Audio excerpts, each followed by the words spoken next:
Hello and welcome back my dear student. कैसे हो आप सभी लोग? उम्मीद करते हैं आप सभी लोग अच्छे होंगे।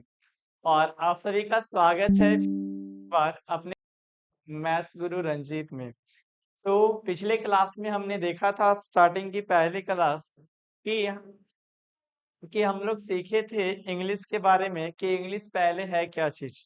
और उम्मीद करते हैं कि आपको उस क्लास की वीडियो का आपने मजा उठाया होगा, फायदा उठाया होगा और आपको कुछ समझ में आ रहा होगा कि इंग्लिश क्या है और इंग्लिश क्या होता है। इन सारी चीजों के बारे में आपको थोड़ा बहुत अंदाजा लग रहा होगा।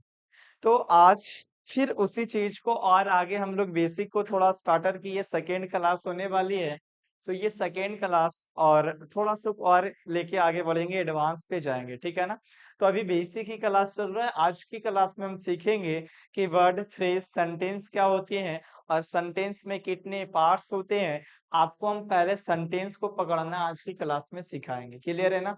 क्योंकि अगर आपके पास वर्ड नहीं रहेगा या वर्ड्स पे आपको कमांड नहीं रहेगा या वर्ड्स होता क्या चीज है, इस चीजों के बारे में अगर आप नहीं समझते हैं तो आपको इंग्लिश जो है ना पूरा का पूरा अधूरा नजर आएगा। यानी कि आप इंग्लिश पढ़ रहे हैं तो स्टार्टिंग आपको ये जानना होगा कि वर्ड्स क्या होते हैं, फ्रेज क्या होते हैं, सेंटेंस क्या होते हैं, सेंटेंस कितने तरह का होते हैं और सेंटेंस में पकड़ेंगे कैसे, ये कौन से सेंटेंस का दिया हुआ है। और सेंटेंस बनाना भी सीखेंगे कि कैसे बनाएंगे, कि इसको कैसे बनाया जाता है सेंटेंस को। ये भी चीज हम लोग सीखेंगे स्टार्टिंग से भी। तो ये आज के स्टार्टिंग की ये मेरा सेकेंड क्लास होने वाली है। तो चले इस चीज को स्टार्ट करेंगे। तो उम्मीद करते हैं आप लोग आज रेडी होंगे सीखने के लिए। अरे बाबू, हल्ला नहीं, क्लास में बैठे जाके। तो चलिए स्टार्ट करेंगे हम लोग आज की क्लास को। कि लिखा हुआ है कि अगर आप वर्ड, फ्रेज या सेंटेंस पे नहीं कमांड करते हैं तो आपको इंग्लिश जो है पूरा का पूरा अधूरा नजर आएगा। ये लिखा हुआ कुछ बातें सही है, क्लियर है ना? तो कहने का मतलब अगर आपको इस चीज पे कमांड नहीं है तो आप इंग्लिश नहीं सीख सकते, बशर्ते आपको आज इस चीज पे कमांड कर दी है। तो चलिए स्टार्ट करते हैं, लेट और वेट ना करते हुए अपनी क्लास को स्टार्ट करेंगे। आपको दिख रहा होगा स्क्रीन पे। सबसे पहले हम लोग समझेंगे वर्ड के बारे में। कल वाली क्लास में हमने लेटर के बारे में डिटेल चर्चा हमने कर लिया। तो आज हम लोग स्टार्ट करेंगे वर्ड। सवाल होता है यहाँ पे बाबू कि वर्ड क्या होती है, ठीक है ना, जिसको हम लोग हिंदी में कहते हैं शब्द। तो यह समझेंगे कि शब्द किसे कहते हैं। तो अगर इसका डेफिनेशन हम लोग बनाए तो बोल सकते हैं ए सेट ऑफ लेटर्स, ठीक है ना, a set of letters with a sense, ठीक है ना, a set of letters with a sense. A set of letters with a sense यानी शब्दों का वैसा समूह, शब्दों का वैसा समूह जिसका कुछ ना कुछ अर्थ निकलता है, उसी को हम लोग क्या कहते हैं? वर्ड कहते हैं। यहाँ ध्यान से सुनना क्या कहता है। आपको पिछले क्लास में हमने बताया कि पिछले क्लास में हमने लेटर के बारे में जाना था और उस क्लास में हमने आपको ये बताया था कि जब लेटर आपस में मिलता है तो हमारा क्या बनता है? शब्द बनता है। अब यहाँ समझना कि वर्ड किसको बोलेंगे कि a set of letter. Set का मतलब होता है समुच्च, यानी कि लेटर का मतलब क्या होता है? शब्द। लेटर का मतलब वर्ण या अक्षर होता है। हम बोलेंगे वर्णों का, ऑफ का मतलब का, वर्णों का वैसा समूह, वर्णों का, हम बोलेंगे वर्णों का वैसा समूह या समुच्चय विथ अ सेंस जिसका कुछ ना कुछ अर्थ लिख ले, ठीक है ना। विथ अ सेंस का मतलब क्या हो? उसका कुछ ना कुछ अर्थ लिख लेगा। तो हम बोल सकते हैं इसका डेफिनेशन वर्ड का कि a set of letters with a sense यानी शब्दों का वैसा समूह जिसका पूरा पूरा अर्थ निकलता है, उसे हम लोग क्या कहते हैं? वर्ड कहते हैं। जैसे जैसे बोले कि अगर एग्जाम्पल की तौर पे हम ले, जैसे हमने लिया, मान लिया जाए हमने लिया एग्जाम्पल में बुक, ठीक है ना, जैसे हमने लिया चेयर, ठीक है ना, जैसे एग्जाम्पल हमने लिया पेन। अब इस चीज को समझे कि अगर हमने बुक लिया तो इस एग्जाम्पल में कि बुक का मतलब पता चल रहा है हमको क्या? किताब होता है। चेयर का मिस होता है हमारा कुर्सी, पेन का मिस होता है कलम। तो ये लेटर से तो मिलके बना, और इसका कुछ तो अर्थ निकल रहा है, इसलिए हम बोलेंगे ये मेरा वर्ड है। जैसे समझना, अगर हम मान लिया जाए हम बोले OOKB, ठीक है। अब ये लेटर से मिलके भी बना है, वो भी एक लेटर है, और हमारा यहाँ पे भी ये भी वो एक लेटर है, के भी एक लेटर है, बी भी एक लेटर, लेकिन ये लेटर से मिलके बना हुआ है, नो डाउट, लेकिन इसका कुछ अर्थ निकल रहा है, जवाब है नहीं निकल रहा है। तो हम इसको बर्ड नहीं कहेंगे। बर्ड किसको बोलेंगे? कि बर्ड हम उसे कहते हैं जिसका कुछ ना कुछ अर्थ निकलता है। तो अगर इसका डिफिनेशन बोले, बर्ड का डिफिनेशन बनाइए, तो बोलना ए सेट ऑफ लेटर, यानी कि वर्णों का वैसा समूह विथ अ सेंस, जिसका कुछ ना कुछ अर्थ निकलता है, उसी को हम लोग क्या कहते हैं? वर्ड कहते हैं। क्लियर है ना? अगर आपको कोई बता दे कि जब वर्ण आपस में मिला तो शब्द बना, तो आप बोलिएगा ये भी डिफिनेशन कुछ हद तक ठीक है, ये डिफिनेशन आपका कुछ हद तक तो ठीक है, लेकिन जब तक लास्ट में सेंस नहीं लगाइएगा, सार्थक नहीं होगा, तो हम बोलेंगे ये डिफिनेशन भी आपका गलत हो सकता है। क्यों हो सकता है? अभी जस्ट हमने बताया कि ये भी एक लेटर से मिलके बना, ये भी लेटर से मिलके बना, ये भी लेटर, लेकिन इसका कुछ अर्थ निकला, जवाब है नहीं निकला, तो हम बोलेंगे इसको वर्ड नहीं कहते। क्लियर है ना? उम्मीद करते हैं ये वर्ड का समझ में आ गया। अगर इसका डिफिनेशन पूछे, अगर इसका डिफिनेशन पूछेगा आपसे, तो क्या बोलना? A set of letters with a sense, यानी शब्दों का वैसा समूह, लेटर्स यानी वर्णों या अक्षरों का वैसा समूह जिसका कुछ ना कुछ अर्थ निकले, तो उसी को हम लोग क्या कहते हैं? वर्ड कहते हैं। जैसे बुक हो, चेयर हो, पेन हो, इट इज, ये सब सारा हमारा क्या कहलाता है? वर्ड कहलाता है। चलिए आगे बढ़ते हैं नेक्स्ट। अब हमारा है फ्रेज, समझेंगे अब हमारा यहाँ पे फ्रेज, जिसको हम लोग कहते हैं वाक्यांश, क्या होती है। क्लियर है ना? तो फ्रेज कहने का मतलब हुआ कि हम बोल सकते हैं कि a group of birds, a group of birds, a a group of birds, words without without complete meaning, complete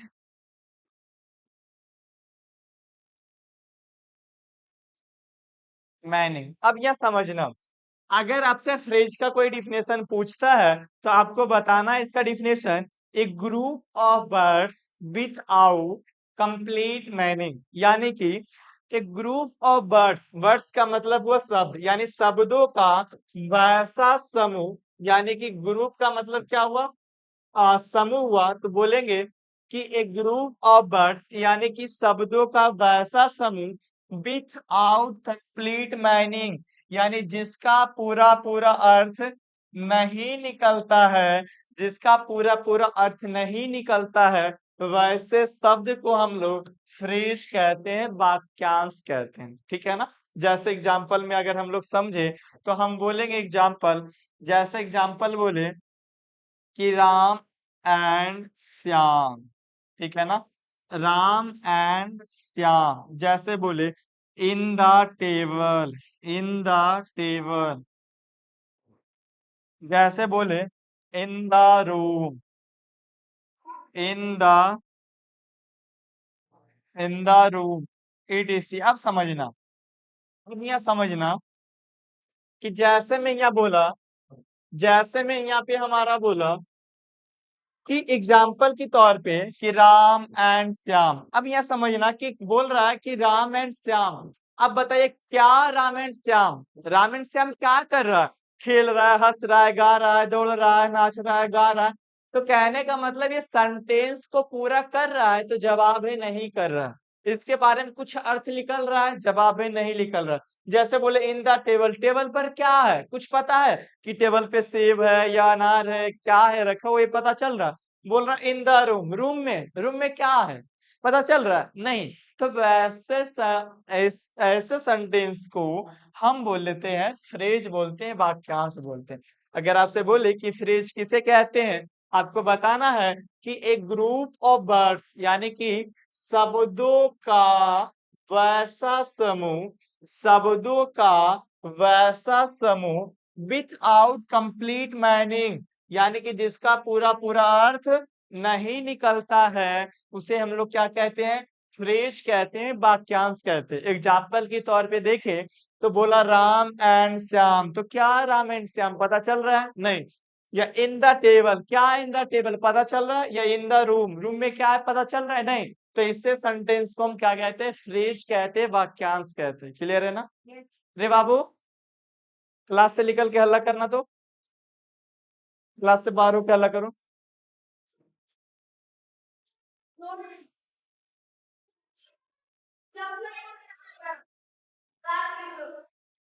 अब अब हम लोग देखेंगे नेक्स्ट। आप पता चल गया कि फ्रेज का डिफिनेशन क्या बना सकते हैं? तो फ्रेज का सिंपल डिफिनेशन बना सकते हैं कि एक group of words without complete meaning, यानी शब्दों का वैसा समूह जिसका पूरा पूरा अर्थ नहीं निकलता है, उसे हम लोग क्या कहते हैं? फ्रेज कहते हैं। चलें नेक्स्ट। नेक्स्ट हम लोग आएंगे सेंटेंस।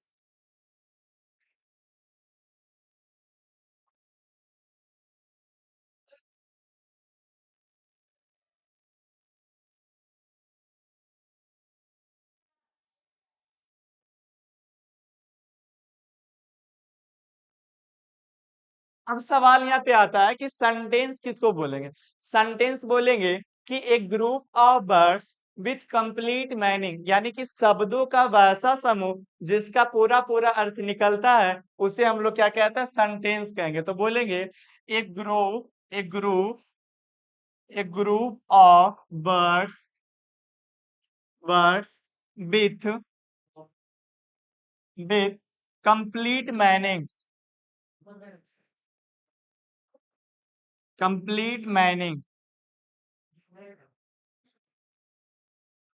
कंप्लीट मीनिंग, यानी कि एक group of words with with complete meaning, यानी शब्दों का वैसा समूह जिसका पूरा पूरा अर्थ निकलता है, उसे हम लोग क्या कहते हैं? सेंटेंस कहते हैं। जैसे एग्जांपल के तौर पे देखें तो Ram and Shyam Shyam are friends, friends यानी राम और श्याम क्या है यहाँ पे? दोनों दोस्त हैं। तो अब यहाँ पे समझना कि इसके मतलब पूरा पूरा अर्थ तो निकला। पिछले सेंटेंस में हमने क्या देखा? खाली बोला राम एंड श्याम, तो पता चल रहा था क्या राम एंड श्याम इसके बारे में पता चल रहा था? जवाब है आपका नहीं पता चल रहा था। तो अब जब किसी के बारे में पता नहीं चल रहा है कि राम एंड श्याम क्या हंस रहा था, खेल रहा था, गा रहा था, दौड़ रहा था, नाच रहा था, तो नहीं पता चल रहा, तो उसको हम बोलेंगे फ्रीज है। लेकिन अगर आपको पता चला कि बोला राम एंड श्याम, यानी कि राम एंड श्याम दोनों दौड़ रहा है, खेल रहा है, दोस्त है, तो इसको हम बोलेंगे सेंटेंस। अगर सेंटेंस की डिफिनेशन क्या बना सकते हैं? सेंटेंस का डिफिनेशन बोलेंगे a group of words with with complete meaning, यानी कि बोलेंगे शब्दों का वैसा समूह जिसका पूरा पूरा अर्थ निकलता है, जिसका यानी कि कंप्लीट मीनिंग का मतलब पूरा पूरा अर्थ निकलता है। तो जब पूरा पूरा उसका अर्थ निकलेगा, तो वैसे हम लोग क्या कहेंगे? सेंटेंस कहेंगे। उसे क्या बोलेंगे? सेंटेंस बोलेंगे। क्लियर है ना? अब यहाँ पे समझ आता है कि सेंटेंस में मुख्य रूप से कितने पार्ट्स होते हैं। तो सेंटेंस में मुख्य रूप से दो पार्ट्स होते हैं। कितने पार्ट्स होते हैं? दो पार्ट्स। किसी कोई भी आपको बताएगा कि सेंटेंस में तीन पार्ट्स भी होता है, सब्जेक्ट होते हैं, वर्ब होते हैं, ऑब्जेक्ट भी होते हैं। लेकिन अगर हम बात करें कि मुख्य रूप से, तो हमारा दो होता है, एक सब्जेक्ट होता है, दूसरा प्रीडिकेट होता है। प्रीडिकेट के अंतर्गत दो आता है, एक वर्ब आता है, ऑब्जेक्ट आता है। तो आप चाहे सब्जेक्ट वर्ब ऑब्जेक्ट कहें, चाहे आप कहें सब्जेक्ट या प्रीडिकेट कहें। क्लियर है ना? तो ये क्लियर है। सब्जेक्ट क्या होगा? सब्जेक्ट का डिफिनेशन क्या बना है? A group of words with complete meaning, शब्दों का वैसा समूह जिसका पूरा पूरा अर्थ निकलता है, उसे हम लोग क्या कहते हैं? सेंटेंस कहते हैं। क्लियर है? अब चले अगले नेक्स्ट पे बढ़ेंगे। अब हमारा यहाँ पे सवाल आता है कि पार्ट्स ऑफ सेंटेंस, ठीक है ना? यानी कि सेंटेंस में कितने भाग होते, कितने पार्ट्स होते हैं? There are two types of parts of sentence, ठीक है ना? यानी सेंटेंस में दो पार्ट्स मुख्य रूप से दिखाई पड़ते हैं। कितने पार्ट्स दिखाई पड़ते हैं? दो पार्ट्स दिखाई पड़ते हैं मुख्य रूप से सेंटेंस में। कौन कौन सा दिखाई पड़ता है देखिएगा। जैसे हमने अभी एग्जाम्पल के तौर पे हमने लिया था, किसको लिया था? कि राम एंड श्याम, ठीक है ना? Ram and Shyam play cricket. Ram and Shyam, जैसे मान लिया जाए, बोले Ram and Shyam Ram and Shyam play cricket, ये हमने लिया। ठीक है, अब ध्यान दीजिएगा कि अब हमारा यहाँ पे हमने अभी जस्ट आपको क्या बोला कि सेंटेंस में जो होता है, सेंटेंस में जो होता है हमारा मुख्य रूप से कितने पार्ट्स दिखाई पड़ते हैं? कितने पार्ट्स? टू पार्ट्स दिखाई पड़ते हैं। कितने पार्ट्स? Two parts. पहला तो एक हमारा सेंटेंस में सब्जेक्ट दिखता है, दूसरा तो हमारा सेंटेंस में एक प्रीडिकेट दिखता है। प्रीडिकेट दिखता है, ठीक है ना। प्रीडिकेट मेरा दो तरह का होता है, एक मेरा वर्ब होता है और दूसरा मेरा क्या होता है, यहाँ पे ऑब्जेक्ट होता है। और कहीं कहीं पे ऑब्जेक्ट के जगह पे मेरा सब्जेक्ट कंप्लीमेंट होता है। सब्जेक्ट कंप्लीमेंट होता है, क्लियर है ना। ऑब्जेक्ट के जगह पे मेरा कभी कभी सब्जेक्ट कंप्लीमेंट होता है। इस चीज को आप देख ले, थोड़ा सा समझ में आ रहा है। यानी कहने का मतलब यहाँ पे एक चार्ट्स पे समझना कि जैसे यहाँ पे बोले, जैसे देखना कि पहले चीज ये हम देख रहे हैं, पहले चीज तो हम ये देख रहे हैं कि सेंटेंस में टू पार्ट्स होते हैं। कितने पार्ट्स होते हैं? दो पार्ट्स होते हैं। कौन कौन सा है? आप ध्यान दीजिएगा। पहला तो मेरा यहाँ पे एक सब्जेक्ट होता है, मेरा एक क्या होता है, सब्जेक्ट होता है। दूसरा मेरा प्रीडिकेट होता है, प्रीडिकेट होता है, क्लियर है ना। ये प्रीडिकेट जो है ये मेरा दो तरह का होता है। इसके अंतर्गत दो पार्ट्स आते हैं, एक होता है मेरा वर्ब होता है, एक मेरा वर्ब होता है, दूसरा मेरा ऑब्जेक्ट होता है। ऑब्जेक्ट होता है, और ऑब्जेक्ट कहने का मतलब कहीं कहीं पे मेरा सब्जेक्ट कंप्लीमेंट भी लिखा हुआ मिलता है, ठीक है ना। सब्जेक्ट,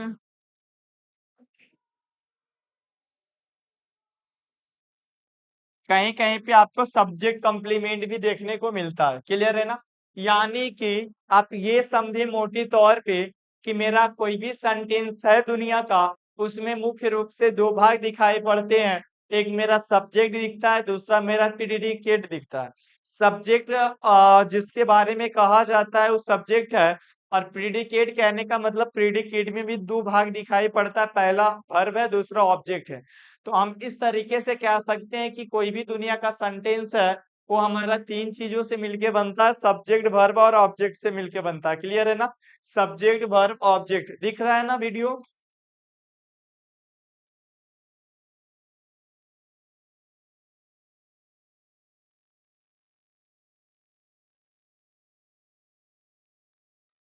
दिख रहा है आपके स्क्रीन पे।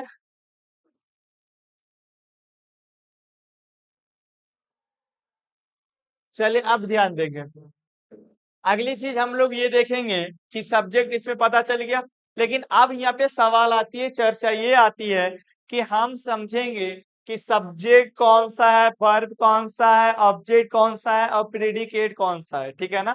जैसे हम बोले कि राम एंड श्याम, ठीक है ना, Shyam are friends, are friends, clear है।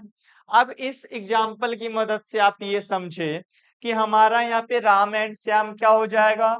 मेरा यहाँ पे राम एंड श्याम मेरा ये सब्जेक्ट बता रहा है, ठीक है ना। सबसे पहले आपका सब्जेक्ट आएगा। अब ये मेरा देखिए वर्ब है जिसको हम लोग हेल्पिंग वर्ब कहते हैं। ये वर्ब दो तरह का, एक हेल्पिंग वर्ब, मेन वर्ब होता है, लेकिन अभी जनरली मानिए ये मेरा वर्ब है। ये लास्ट बचा जो मेरा क्या, ऑब्जेक्ट है, ये क्लियर है ना। तो ये सेंटेंस में होती है, और कहीं कहीं पे ऑब्जेक्ट की जगह पे सब्जेक्ट कॉम्प्लीमेंट भी लिखा हुआ रहता है। तो आप समझेंगे सब्जेक्ट कॉम्प्लीमेंट भी क्या होती है, ठीक है ना। तो आपने ये पहले समझ लिया कि कोई भी दुनिया का सेंटेंस है उसमें दो पार्ट्स होंगे, एक सब्जेक्ट होगा, दूसरा प्रीडिकेट होता है। और सब्जेक्ट और प्रीडिकेट की कॉन्सेप्ट की क्लियर है ना। तो चलिए अब नेक्स्ट बढ़ते हैं।